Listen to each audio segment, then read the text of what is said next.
আমাপতি করিমা ক্রোধে জর জর কণ্ঠ গড় গড় কথা কয় তারটা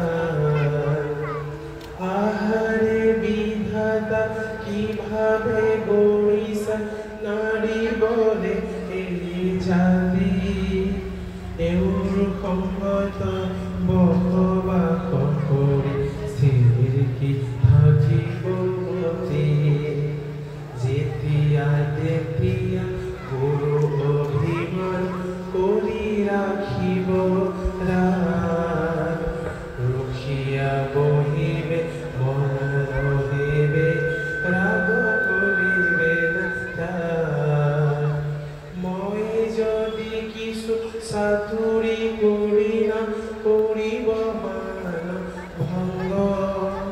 দাম্পত্য জীবন হবে বিসময় বহিব জ্বালা তৰঙ্গ দ্বাৰ খোলা প্ৰাণেশ্বৰী দেখা দিয়া মোৰ